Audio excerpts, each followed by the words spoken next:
pessoal. Alegria estar aqui com vocês novamente, junto com Ives, Tiago, para respondermos perguntas. Obviamente, né, colocando no patamar de que as perguntas de vocês, nós vamos fazer o possível para procurar no nosso estoque de conhecimentos para ver se dá para responder. Se faltar, ou a gente deixa para depois, né, ou a gente, em outro dia, procura alguém mais capacitado para responder as perguntas. Porque nós estamos aqui na frente não quer dizer que a gente saiba responder as perguntas de vocês. Geralmente a gente responde as mais fáceis, né? As mais difíceis a gente enrola, complica um bocadinho. Então, vocês fiquem em paz, tranquilo, que as nossas reflexões sejam bem produtivas hoje para nós. Vou começar com apontar. Vamos complicar então, né, gente? Boa noite a todos. Prazer enorme para a gente estar aqui de novo. A primeira até que é fácil. O meu corpo está doendo, o meu corpo. Quem reclama essa propriedade meu? O espírito, o perispírito ou o corpo bioplasmático? Aqui a pessoa colocou perispírito ou corpo bioplasmático, só que eles são sinônimos. Tá? O Hernani Guimarães, né, o que deu essa terminologia, né, do MOB, o modelador, organizador biológico, né, e daí a gente passou a chamar corpo também bioplasmático, mas ele estava querendo se referir ao perispírito quando ele disse isso. Então, quando a pessoa coloca aqui, deve que ela quis dizer as três instâncias que nos formam, né, que é perispírito, espírito e corpo físico. Quem reclama, né, a vontade está onde? A inteligência está onde? Né? No espírito. Pergunta 76 do Livro dos Espíritos. Né? O que se pode dizer sobre os espíritos, ou qual definição se pode dar? Aí os espíritos respondem assim: são os seres inteligentes do universo. Então, são os seres inteligentes. Então, é o espírito que pensa, é o espírito que deseja. A matéria não pensa, a matéria não tem vontade, a matéria... Né, tanto que Kardec, isso foi um raciocínio lógico que levou Kardec a questionar as mesas. Né, lá nas mesas girantes, as mesas já estavam lá mais ou menos uns 3, 5 anos na França, o pessoal respondendo, com quem que eu vou casar, né, que eu vou ganhar na loteria... Tinha esse tipo de pergunta. Aí Kardec olhou aqui e falou assim: para começar, a mesa não tem cérebro, mesa não responde, ou seja, a matéria não tem inteligência. Então aí ele fez a pergunta certa, a pergunta ideal: quem é que está aí por trás? Quem é que está aí respondendo? Então sempre tem que ter uma inteligência por trás. O corpo não reclama, o perispírito não reclama, ele sofre a consequência da vontade primeira, que é do espírito. Né? Essa semana agora eu revi um filme, vocês já devem conhecer, O Dia em que a Terra Parou, não sei se alguém conhece, mas dá para a gente perceber muito bem isso. Vem um extraterrestre, aí tem uma fala dele, e eles chegam para ele e perguntam assim: o seu corpo está doendo? Né? Você sente dor? Aí ele vira e fala assim: olha, o meu corpo dói, mas eu não. Ou seja, ele já conseguiu fazer uma diferenciação entre espírito, vontade de espírito, aquilo que ele deseja, e aquilo que o corpo sofre, né? Aquilo que o corpo pode passar por algumas questões que podem imprimir essa sensação de dor a ela. Tá? Então, quando a pessoa reclama, tá, gente, o princípio inteligente é sempre o espírito que vai se desenvolvendo. Então, é ele que tem a vontade. Boa noite, pessoal. Sempre bom estar aqui. Pergunta que nos chega é da internet. A gente já deixa o nosso agradecimento aí para quem acompanha os nossos estudos aí da internet. E a pergunta é a seguinte: se José, filho de Jacó, foi um dos homens mais poderosos do Egito, abaixo apenas dos faraós, salvando-os da fome e da miséria, por que seus descendentes, os hebreus, foram escravizados pelos egípcios? Bom, pelos mesmos motivos que nós passamos pelas nossas dificuldades. Eu não vou entrar no mérito do Antigo Testamento, porque até me falta conhecimento a respeito. Mas a gente sabe que tudo está subordinado à lei de ação e de reação. Para cada causa existe um efeito. Então, isso se traduz através dos nossos resgates. dos nossos resgates, sejam resgates individuais ou sejam resgates coletivos, onde grandes agrupamentos comprometidos com as leis divinas, né, resgatam em um determinado momento, em um momento próprio, aquele compromisso para com a própria consciência. Então é a mesma coisa de vocês perguntarem o seguinte: por que que os judeus que dominavam a Europa na época da Segunda Guerra, que dominavam o comércio, né, a economia, eles sofreram ali através do Holocausto? Por esse mesmo motivo: resgate coletivo de um agrupamento comprometido com as leis divinas. Assim como um avião cai e mata todo mundo, né? Aí a gente vai se perguntar, mas por que que esse avião caiu e todo mundo... Será que a providência divina, né, aproveitou o embalo e de uma vez só levou todo mundo? Não, mas são esses resgates coletivos, que muitas das vezes se traduzem em agrupamentos afinizados e uma determinada prática que viola as leis divinas. E aí a providência divina se aproveita de determinados momentos como esse, para que esses resgates aconteçam. Então, esses hebreus aqui, que foram escravizados pelos egípcios, mesmo apresentando um aparente mérito aí, deve também se enquadrar dentro desses quadros do mecanismo da justiça divina. Na pergunta 167 de O Livro dos Espíritos, Allan Kardec pergunta qual é o objetivo da reencarnação. E a espiritualidade responde: expiação, aprimoramento progressivo da humanidade. Sem isso, aonde haveria justiça?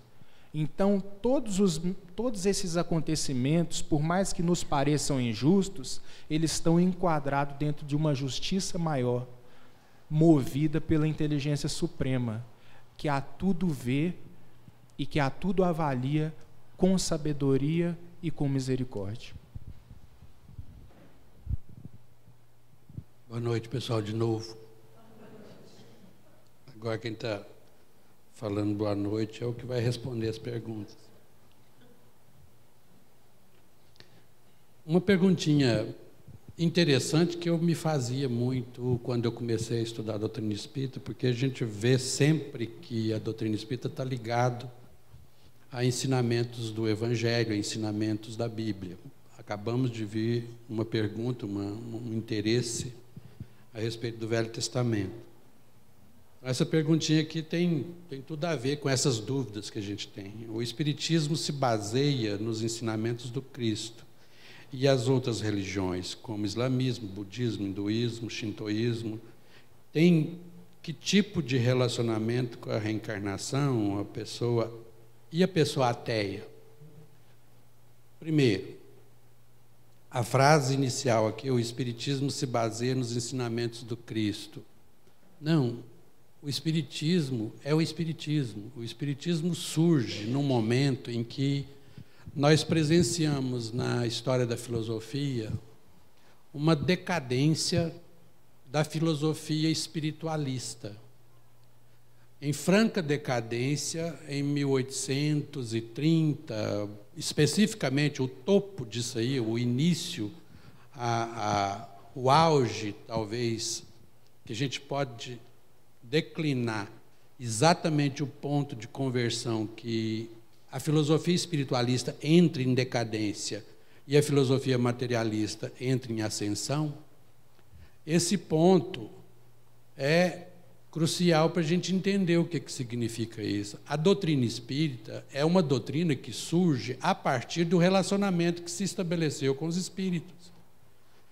E uma pessoa que é extremamente conhecedora de ciências, conhecedora de filosofias, um catedrático, um professor, um homem ligado à área de ciências, faz com que esses fenômenos se transformem em objeto de pesquisa, em objeto de estudo. Quando Allan Kardec, que ainda não era Allan Kardec, ele era o professor Hippolyte Léon Denisard Rivail, ele entrou em contato com esses fenômenos através dos seus colegas da Sociedade de Paris, aí ele entrou em contato com esse fenômeno que o Tiago estava falando aqui agora, mesas girantes. Mesas que batiam o pezinho no chão e davam respostas. E as respostas que vinham eram respostas de conhecimentos que foram construindo todo o alicerce, o arcabouço do conhecimento espírita, que passou a se chamar espiritismo, para diferenciar um pouquinho de espiritualismo, que era a filosofia que estava em franca decadência. Então, para resgatar, para mudar ideias, porque para ideias novas, novos conceitos. Ele coloca espiritismo para definir melhor o que significava esse novo conhecimento que estava vindo através dos espíritos. Aliás, são os próprios espíritos que dizem, nós somos espíritos.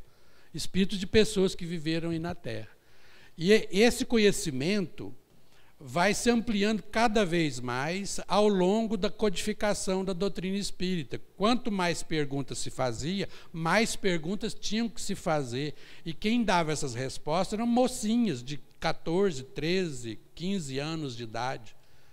Quer dizer, naquela época, mulher já era difícil fazer um estudo, já era complicado fazer um estudo. Eram só as mais, aventureiras, mesmo no sentido de lutar pelos seus direitos, pelos seus sonhos, é que conseguiam. Agora, imagina meninas de 14 anos dando respostas com uma complexidade, um nível de complexidade, que hoje os que estão dentro dos estudos da filosofia são complicados para entender.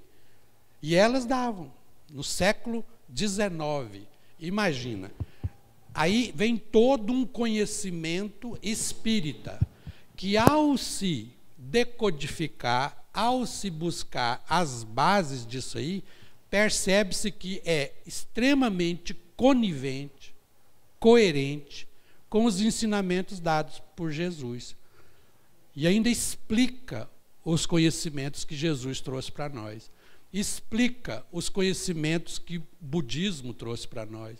O islamismo trouxe para nós. Então, não é o espiritismo se baseando na doutrina cristã. É a doutrina cristã sendo explicada pela doutrina espírita. Perceberam? A doutrina espírita explica o islamismo, explica os meandros do budismo, explica os meandros do hinduísmo. Por quê?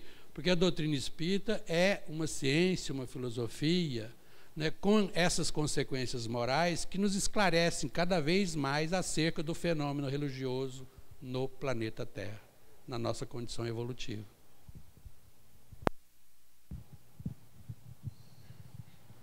O amor cobre uma multidão de pecados, Pedro. Às vezes erramos por amor e pagamos por esses atos. Será que posso pensar, parafraseando o famoso filme, que o amor foi a minha ruína?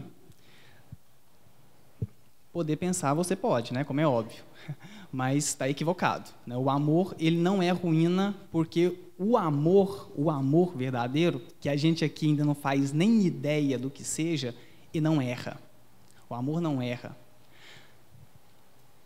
De uma ponta, quando a gente está começando, estagiando, ainda na animalidade e começando nas primeiras encarnações de mundo primitivo, provas de expiação, os espíritos vêm trazer um conhecimento para a gente que eles falam o seguinte: o instinto, ele não erra. O instinto não erra. Ou seja, ainda não há uma vontade estabelecida, ainda não há uma inteligência desenvolvida, e nós ainda, quando nos baseamos apenas no instinto no sentido de preservação de corpo, de se manter, se alimentar, dormir, essas questões que nos vão restabelecer o organismo para que a gente consiga viver de uma forma tranquila. Então, esse instinto, ele não erra. Quando a gente vai passando para a evolução, nós ganhamos livre-arbítrio, a gente desenvolve a nossa vontade, a nossa inteligência, a gente vai chegar numa outra ponta, agora com vontade, agora com o conhecimento do que a gente está fazendo ou não, que é o amor. Essa outra ponta, que é o amor, ele também não erra.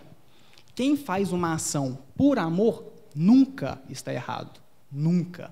Hoje, a gente, na nossa filosofia, né, a gente já tem um conhecimento que vem trazer um pouquinho isso para a gente. O professor Clóvis de Barros, um professor de filosofia, de ética, né, da USP, ele vem trazer isso para a gente. Ele vem falar o seguinte: a ética, ela é a imitação do amor.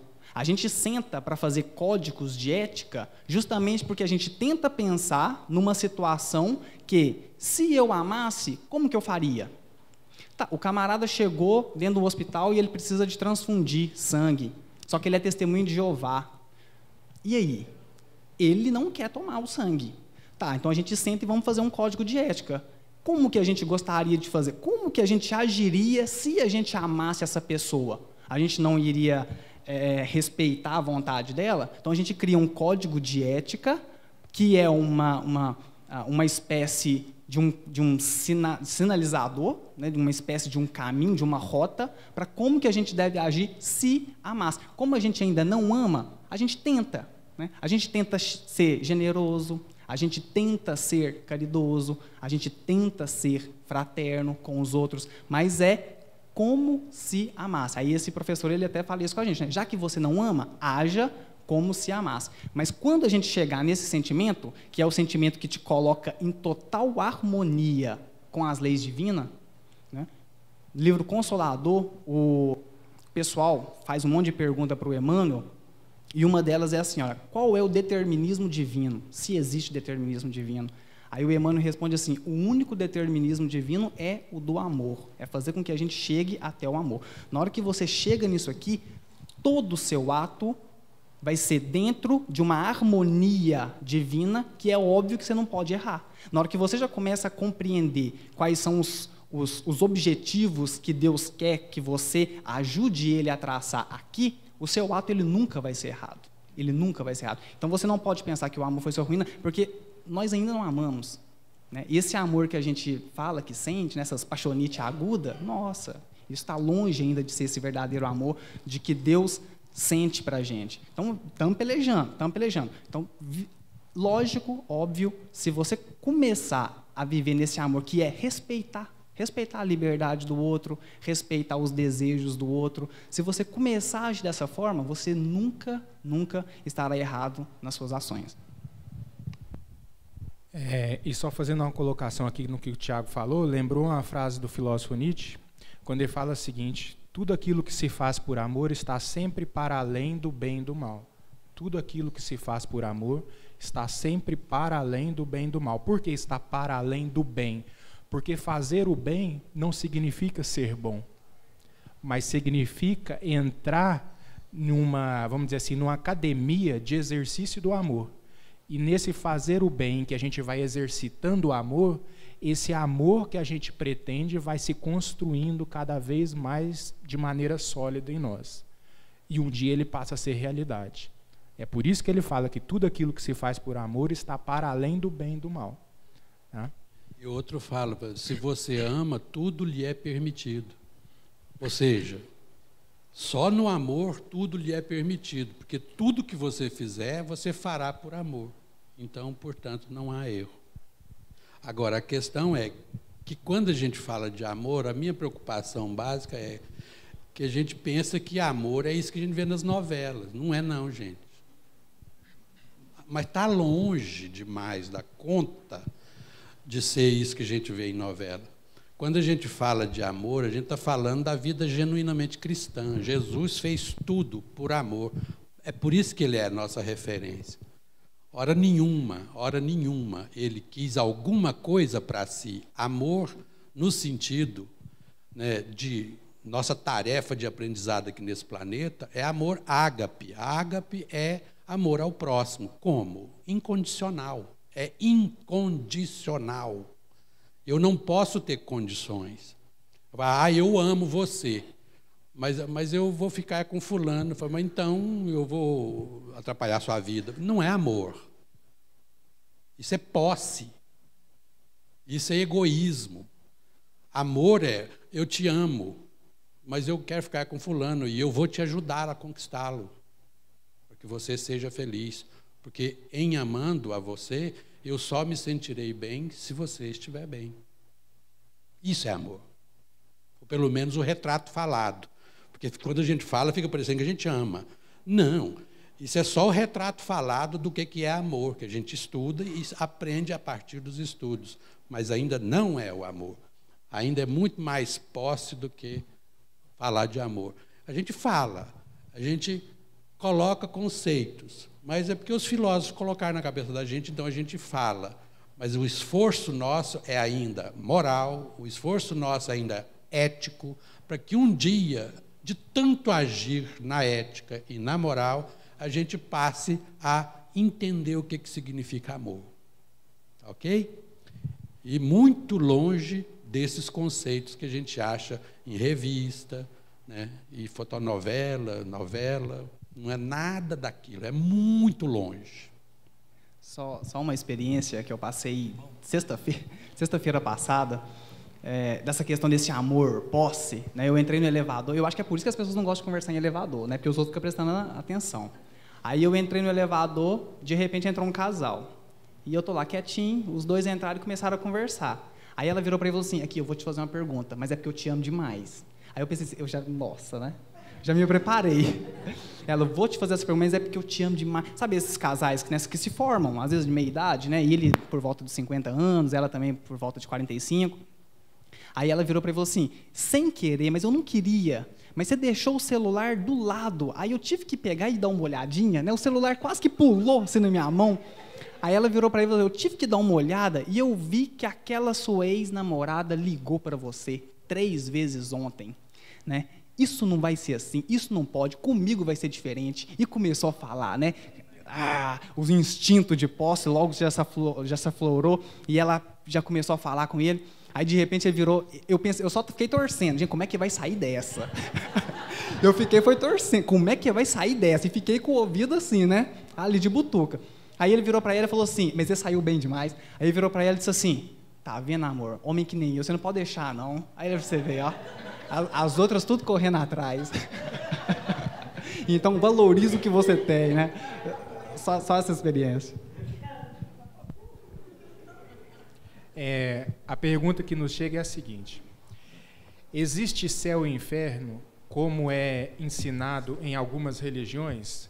Existe, mas não como muitos compreendem.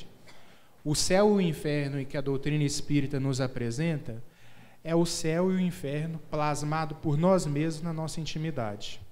Nada de uma localidade pré-definida em que a gente vai pecar, vai para o inferno. Vai ser bonzinho, vai para o céu. Não. Isso vai de acordo com o nosso mundo interior, com aquilo que a gente cultiva a nível de sentimento, a nível de pensamento. Isso que vai determinar os nossos estados da alma. Não uma localidade pré-definida pela providência divina, mas aquele céu que a gente vai construindo dentro de nós mesmos. E essa é uma pergunta muito importante, que o ser humano ele vive dividido, né? Entre aquilo que ele quer fazer e aquilo que ele deve fazer. Quando ele fica muito entregue ao querer, ou seja, aqueles impulsos que vêm, né, ele começa a construir esse inferno na sua intimidade. Quando ele começa a se abrir aos imperativos do dever, ele começa a plasmar esse céu na sua intimidade.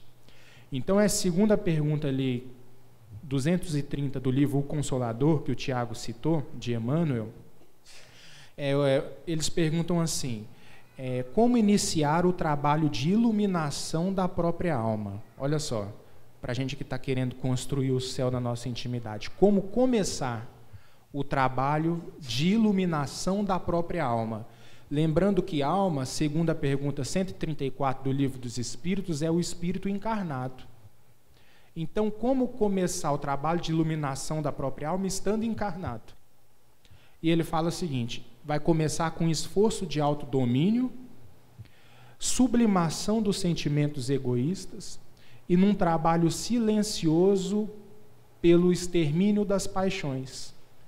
Então, é quando a gente vai controlando os nossos impulsos através do autodomínio, quando a gente vai trabalhando e sublimando os nossos sentimentos egoístas, aquilo que só olha para dentro de si, aquilo que só vê o seu lado, inclusive a palavra idiota significa isso, Aquele que é idiota é aquele que só olha para si mesmo, né? É um termo que a gente se enquadra facilmente quando a gente cultiva o egoísmo. A gente se torna pessoa idiota. Então, quando a gente vai abrindo mão em favor do outro, quando a gente vai num trabalho silencioso por exterminar as nossas paixões, né, reconhecendo os nossos avanços e não querendo também impor os nossos avanços aos outros, porque a coisa começa mais ou menos assim. Quando a gente começa a trabalhar determinada área, quando a gente começa a se desenvolver, a gente quer que o outro também se desenvolva. A gente tenta começar a impor comportamentos de uma maneira radical. Mas isso é igual a gente estava conversando, Zé Amaral e o Tiago mais cedo, isso é quando a gente ainda não está muito seguro da nossa mudança, da nossa decisão. A gente até citou o exemplo aqui de comer carne, né? Que é uma questão polêmica. O sujeito para de comer carne, aí ele acha que ninguém mais no mundo deve comer porque é errado. E aí ele começa a agredir todo mundo que come, não começa a ficar perto, começa com uma frescurada danada. E isso mais afasta as pessoas para a sua causa do que arrebata. Porque quando isso denota insegurança. Né? Aí o Zé até falou, às vezes o sujeito está doidinho para comer um pedaço de carne. Por isso que age desse jeito. Né? Então, assim, quando você está convicto daquilo, da sua mudança, você não tenta impor aos outros. Você respeita o momento de cada um. E nesse respeito ao momento de cada um é que a gente vai exemplificando aquela transformação. E o exemplo é o que cativa. E o exemplo é o que arrasta. Não é nenhuma forma de imposição. Então, quando a gente vai trabalhando em nós, a gente vai construindo esses valores que vão representar para nós, vamos dizer assim, benesses futuras. A gente vai plasmando esse céu dentro de nós. Caso contrário, a gente vai caindo nos despenhadeiros da paixão aí e vai plasmando esse inferno na nossa intimidade. Até o Pascal, no livro Pensamentos, tem uma frase que ele fala o seguinte: quando a paixão nos domina, a gente caminha alegremente para o precipício. Ou seja, a paixão nos dominou, a gente vai caminhando alegremente para o precipício, justamente pela inversão desses valores aí apresentado pelo benfeitor, que significa esse início de construção na nossa intimidade. Eu me lembro, quando eu entrei na doutrina espírita, eu fiquei tão entusiasmado que eu parei tudo de uma vez, de beber, de fumar, de comer carne, e com aquilo também. Aí, só que a mulher não gostou muito, não. Queria me trocar lá no PROCON, aí eu tive que repensar algumas coisas e ver que ninguém evolui assim, em linha reta. Eu aprendi a duras penas, depois de um tempo, que a gente evolui assim, respeitando o nosso ritmo. Ninguém está perfeito de uma hora para outra. Isso é conversa, é hipocrisia. Você tem que evoluir dentro do seu ritmo de evolução. Eu percebi que, de vez em quando, eu sonhava com um pernil correndo atrás de mim. Então, eu falei, gente, tem alguma coisa errada. É porque eu queria parar de comer carne, mas não conseguia, por causa da minha necessidade ainda muito humana, muito tacanha, muito comezinha ainda na expressão de evolução espiritual que se manifestava dentro de mim. Então, eu tinha que dar o meu tempo. E eu fiquei feliz demais dar conta que um dia o Gugu Liberato estava na casa do Chico Xavier fazendo uma entrevista com ele e, de repente, abriu um tacho de galinha caipira e o Chico carcava o dente naquilo com a vontade. Eu falei, nossa, se o Chico, que é o Chico, está liberado... Carne alimenta carne, eu vou cuidar de coisas mais importantes. Existem coisas muito mais importantes que eu preciso corrigir em mim do que simplesmente ficar preocupado com alimentação de carne, parar de fumar ou parar de beber, sem estar preparado para isso. Vai se preparar melhor. E, graças a Deus, parei de fumar, parei de beber, continuo comendo carne de forma muito moderada, mas continuo. né? E a vida vai tocando. E eu ainda tenho muita coisa no sentido moral, no sentido ético, no sentido de aprendizado do amor, que eu tenho que colocar em primeiro plano. Então, vamos lá. Boa noite. Cite exemplos de caridade com inteligência. Eu, inteligente? Aqueles que elevam o que não reforçam, ou aqueles que elevam e que não reforçam o coitadismo e a dependência e o comodismo. Eu acho que deu para entender, né? De exemplos de caridade inteligente. Eu, quando falo de caridade, eu penso logo em Paulo de Tarso. Ele é o mestre para fazer isso. Caridade fica claro na explicação de Paulo de Tarso. E ele fala, eu vou falar da minha maneira. Ó, eu posso distribuir todo o meu dinheiro, se não tiver a caridade, nada disso vale. Eu posso falar a língua dos anjos, se não tiver a caridade, nada disso vale. Obviamente que ele está falando de um sentimento. E se é um sentimento, então não é uma ação. É um sentimento que pode produzir ações. Sentimento de caridade, a própria palavra diz, caridade é a qualidade daquilo que me é caro. Eu olhar para uma pessoa e falar, você me é muito caro, muito valioso, muito querido. E qualquer pessoa que tem esse sentimento em relação a outro, de você é muito caro para mim, obviamente, se eu tiver em dificuldades, eu vou ajudar. Eu te dou coisas que você precisa, eu te amparo naquilo que você precisa, eu te dou a palavra certa na hora que você precisa. Isso é que é caridade. Ao longo do tempo, a gente transformou o sentido de caridade apenas no sentido da esmola. E, às vezes, a esmola é tão indigna para quem recebe quanto para quem dá. Isso é palavras do Evangelho segundo o Espiritismo. Porque, às vezes, a pessoa dá de cima para baixo, fazendo com que o outro se sinta completamente diminuído. Então, a questão não é a esmola, a questão é o sentimento, a questão é o sentimento que você tem em relação à pessoa, e se esse sentimento é valioso, ele vai se transformar naturalmente em ação de auxílio, em ação de ajuda, em ação de confraternização, de solidariedade, de irmandade, de fraternidade e assim por diante. Caridade é só isso. Então você faça com ela o que você quiser e estará fazendo de forma correta, porque caridade é amor em ação no exercício da prática do amor. Boa noite.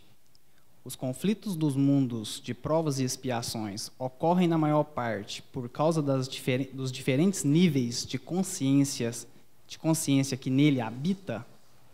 Sim. Todos os conflitos que são gerados num planeta são por causa dos diferentes níveis de consciência que nele habita. Nós estamos num mundo, os espíritos, eles fizeram várias caracterizações, né, de consciências e de níveis de evolução que nós temos aqui, né, mas para facilitar para a gente, eu vou pegar uma que eles deram também, que eles dividiram o nível de consciência em três.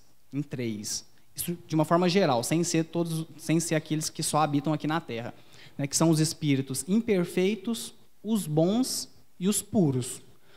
Aqui na Terra, a principal fala que vem trazer uma resposta, né, um rótulo dos espíritos que aqui estão, é quando os espíritos falam assim para a gente, ó, na Terra predomina-se o mal do que o bem. Ainda é um planeta onde o mal predomina. Na hora quando a gente chega num planeta de regeneração, aí já é o contrário. Já é onde o bem predomina o mal. Mas vejam bem, ainda há mal. A gente está achando que aí a gente está evoluindo e para regeneração e depois é só sombra e água fresca. Não é não. Ainda há, mas o bem já predomina. Então, quais são os conflitos existentes num planeta que nem o nosso? Provas e expiação. São as duas chagas da humanidade. todos os nossos conflitos advêm das duas chagas da humanidade: orgulho e egoísmo. Ponto final. Todas as outras são variações desses dois sentimentos, orgulho e egoísmo. Né? E eu quero essa garrafa d'água para mim. O Zé também quer. Pronto, vai ter briga. Não tem conversa. Eu quero ela para mim e eu vou fazer de tudo para ter ela para mim, e o Zé também quer. Enquanto um dos dois não evoluir no pensamento e virar e falar assim, é sua, pronto, acabou, cessou o conflito, a renúncia. Então, enquanto né, alguém tem que ceder, né, o filme, enquanto um não aprende a renunciar e fala, olha, toma, beba, se sacie, seja feliz. Por que existe a renúncia? Eu renuncio, por exemplo, um Cristo, ele vem num planeta como o nosso para dar exemplo, e ele renuncia porque ele já sente esse amor de uma forma completa dentro dele, que nada que ele tenha naquele planeta vai alterar a sua forma de ver as coisas. Nada que aconteça vai alterar o amor que ele já sente por nós. Então, se ele tiver que ter que disputar algo com alguém, é óbvio que ele vai renunciar. Porque, tendo ou não aquilo, a posse daquela coisa não vai alterar o amor que ele já sente. Então, ele renuncia. Nós renunciamos às coisas quando a gente já consegue sentir um certo tipo de sentimento que, tendo ou não aquele objeto, não vai modificar em nada. É daí que surge a renúncia. Então, as duas chagas da nossa humanidade, orgulho e egoísmo. Eu adoro aquelas falas, né, quando a gente está conversando com alguém, porque, veja bem, se você nasceu num planeta de provas e expiação, meu amigo, isso já fala muito sobre você. Todos nós aqui, todos nós nascemos num planeta de provas e expiação. Isso já fala demais. A região que você reencarna já fala muito sobre você. Agora, veja bem, olha onde a gente veio parar, hein? Minas Gerais, Divinópolis, as margens do rio Itapecerica, olha que beleza. Que beleza, que bondade. Aí eu adoro quando as pessoas levantam o dedo e estufam o peito e falam, você sabe com quem que você está falando, meu amigo? Por dentro eu dou aquela olhadinha, dou aquela risadinha, falo, meu filho, você é só um espírito que nasceu num planeta de provas e expiação. Flor que se cheira, você não deve ter sido. Flor que se cheira, não deve ter sido. Porque isso já fala muito sobre nós. Então a gente está aqui, suando a camisa para passar de imperfeitos para bons. Se a gente conseguir fazer isso aqui, a gente já está no lucro. Tá? Então, sim, os conflitos são derivados dos diferentes níveis de consciência. Boa noite. Pode haver anjos entre nós sem que eles saibam? Pode. Pode haver anjos entre nós sem que eles saibam. Mas essa concepção de anjo, ela tem que ser um pouquinho modificada para a gente compreender um pouco mais a pergunta aqui. Porque minha mãe, por exemplo, para mim é um anjo. Né? Acho que todos nós aqui temos um anjo na vida da gente. Então, existem anjos, sim, na vida da gente. Agora, existem também espíritos que já se desvincularam do processo de provas e expiações, a qual todos nós estamos subordinados, em que eles retornam à Terra em missão de auxílio, em missão de socorro, para auxiliar no aprimoramento da coletividade. Então, como eles já se desvencilharam desses processos de provas e expiações das quais a gente está atravessando, eles retornam para nos mostrar o caminho, para nos mostrar que é possível, por onde a gente deve ir. E esses anjos existem e muitos deles estão encarnados, desenvolvendo trabalho silencioso no desenvolvimento social, no desenvolvimento da política, no desenvolvimento da educação, da economia mais justa. Estão por aí, sim. Agora, a gente tem que compreender que mesmo nós atravessando um processo de provas e de expiações, não deixa de ser uma missão. Quando a gente encara a nossa expiação e procura viver bem, cumprindo com o nosso dever dentro daquele quadro em que a gente está inserido, representa uma missão. Uma expiação, quando a gente está cumprindo numa prova, né, e que a gente está buscando cumprir bem aqueles compromissos, também representa uma missão. Uma profissão. por exemplo, um enfermeiro que cumpre bem com seus deveres, um psicólogo, um médico que está ali, está sendo um missionário, está sendo um anjo na vida de muita gente. Então, existem anjos dentro da nossa sociedade aí, em diferentes graus, vamos dizer assim, nos auxiliando, nos socorrendo, nos nossos momentos de dificuldade. Porque a gente tem que compreender que Deus atende as criaturas através das criaturas. E naquele momento em que a gente está atendido, é por uma mão angelical, é por um socorro que vem do alto. Tá certo? Então, essa compreensão a gente tem que mudar um pouco. Existem espíritos desenvolvendo trabalhos maiores, mas existem também espíritos desenvolvendo trabalhos menores, aí, entre aspas, nas nossas vidas, promovendo o progresso também. É bom que se diga que esses anjos que estão muito mais acima de nós, eles passam no nosso meio, realizam os maiores prodígios, só que eles fazem a coisa de forma tão bem feita que eles, ao sair, nós ficamos com a impressão de que fomos nós mesmos que fizemos, porque eles fazem e nos ajudam para que a gente realize as coisas que tem que realizar, mas eles não aparecem, eles fazem questão de ficar incógnitos. Eles não querem holofotes, aliás, eles se afastam o máximo dos holofotes, porque isso chamaria a atenção para eles, e aí o mérito seria deles. O mérito deles está exatamente em eles virem, ajudarem, saírem, e todo mundo fica pensando, nós é cobra criada, nós já dá conta de fazer isso, graças a Deus. Tem aquele rapaz, deu uma mãozinha, mas não foi grande coisa, não.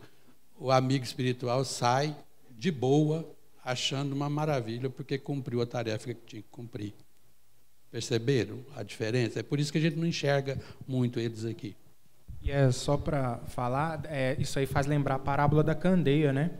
Que a candeia existente em todos nós deve ser acesa, ou seja, as potencialidades dentro de todos nós devem ser colocadas em movimento, mas para que se glorifique o Pai que está no céu, né? Essa é a parábola da candeia.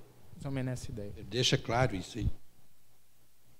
Última perguntinha, talvez a última perguntinha. No esforço constante de uma vida para vencer as próprias más tendências, como fazer para substituir os maus pensamentos que conduzem a elas? Se eu soubesse... Se eu soubesse, eu já tinha andado muito. O problema é que nós não damos conta ainda de viver dessa forma, porque nós estamos muito presos ainda. A questão 785 do Livro dos Espíritos, a questão 895 são fundamentais. A questão 785 os nossos problemas maiores é o orgulho e o egoísmo. E a 895 é exatamente o nosso interesse pessoal. A gente só faz as coisas através de interesses pessoais. Por mais que a gente se esforce, a gente só está pensando em interesses pessoais. No fundinho, a gente está pensando assim, quanto é que eu levo nisso? Sabe aquele bordão? Quanto é que eu levo nisso? Qual que é a minha parte? A minha parte pode ser em dinheiro, de preferência. Nós ainda estamos assim. Então, o nosso nível de pensamento ainda é um nível de pensamento que nos leva a atitudes desse naipe. A gente briga por qualquer ninharia, a gente reclama ser atendido. Essa frase famosa, sabe com quem que você está falando? Eu acho bom que toda vez que eu escuto isso, eu lembro de um cara que chegou no aeroporto, que está uma história, né? E aí a fila, demorando demais da conta, o cara sai lá do final da fila, vai até lá na moça do guichê e fala assim, ops, eu preciso ser atendido. Ela fala assim, todos aí estão na mesma condição, precisam ser atendidos. Mas eu tenho que ser atendido primeiro. Você sabe com quem que você está falando? Aí a moça pegou o microfone calmamente e falou assim, atenção, senhores, né, que estão no aeroporto nesse momento. Tem um senhor aqui vestindo camisa tal, não sei o que, tal, ele não sabe quem que é e está perguntando, se alguém conhece, por favor, vem cá. Para ver se ajuda o pobre coitado aqui, porque ele está perdido aqui. Ou seja, tem gente que é assim. Tem gente que é impressionantemente egocêntricos, egoístas. Às vezes, nós já conseguimos superar uma determinada etapa, mas ainda temos em nós toda a podridão que nós carregamos nas costas da nossa ignorância, da nossa predominância do instinto. Nós ainda estamos muito mais preocupados, nós ainda somos regidos do estômago para baixo, nós ainda estamos muito mais ligados nas sensações do que nas emoções superiores. Nós ainda estamos muito mais ligados nas coisas que fazem a nossa sobrevivência do que nas coisas que fazem o nosso deleite espiritual. Se eu, entre uma poesia e um pedaço de pizza, um pedaço de carne bem grande, qual que você quer? Vamos escutar poesia. Fernando Pessoa, vamos lá. Ô, louco, meu. Tem happy hour lá em casa, lá na porta de casa. Ou seja, a gente ainda está muito mais preocupado do estômago para baixo. A gente só pensa em comer e sobreviver, literalmente, só isso. Aliás, eu fiquei impressionado de ver um vídeo que eu vi agora há pouco tempo, só para encerrar, um jovem bem vestido que entra num restaurante e pede comida para as pessoas. O cara é bem vestido, armadinho e tal, tatuagem. Ele entra no restaurante, sai pedindo comida, ninguém dá. Do lado de fora, tem um mendigo sentado num banquinho perto de uma árvore. Um casal de atores vai e oferece para ele uma caixa de esfirra. O senhor está com fome? Posso oferecer ao senhor uma caixa de esfirra? E aí dá para ele a caixa de esfirra e ele começa a comer alegremente. Demorou. Tudo bem. Aí o rapaz que estava pedindo, que era também um ator, que estava pedindo dentro do restaurante, vai para fora e senta do lado dele e fala assim: ô irmão, estou com fome, dá para pegar uma esfirra? Dá. Fica à vontade. Ele pega uma esfirra e come. Ou seja, se você traduz isso aí e começa a complicar um pouquinho mais, especular em termos filosóficos, em termos antropológicos, o que é que significa isso, eu fiquei frustrado porque eu queria que a coisa continuasse. Eu queria que eles vestissem o jovem novamente de mendigo e colocassem ele lá dentro do restaurante para pedir. E eu quase que preconceitualmente eu teria certeza que alguém daria. Porque está aí o nível de competição. Enquanto o outro representa ameaça a mim, ele é bem vestido, arrumadinho, tá? Ele ainda é ameaça. Então eu não vou municiar o meu inimigo, porque ele pode lutar contra mim e vai colocar em risco a minha sobrevivência. Aí quando ele chega lá fora, o mendigo, ele já se auto-colocou fora da competição. Então ele não representa nenhuma ameaça. Eu queria que continuasse para saber se, ao vestir de mendigo, ele conseguiria ganhar alguma coisa, porque as pessoas veriam nele um mendigo, está fora do baralho, está fora da competição e não representa ameaça nenhuma a mim. É isso que a gente tem que começar a entender aqui. Treinar o nosso amor, treinar o nosso exercício de amor constantemente é sairmos lucidamente da predominância do instinto que nos leva ao egoísmo e ao orgulho, e exercitar a nossa predominância ao amor, que é o que nós veremos agora mesmo na palestra que nós vamos fazer, ou tentar realizar ali para vocês. Boa noite, gente. Até mais.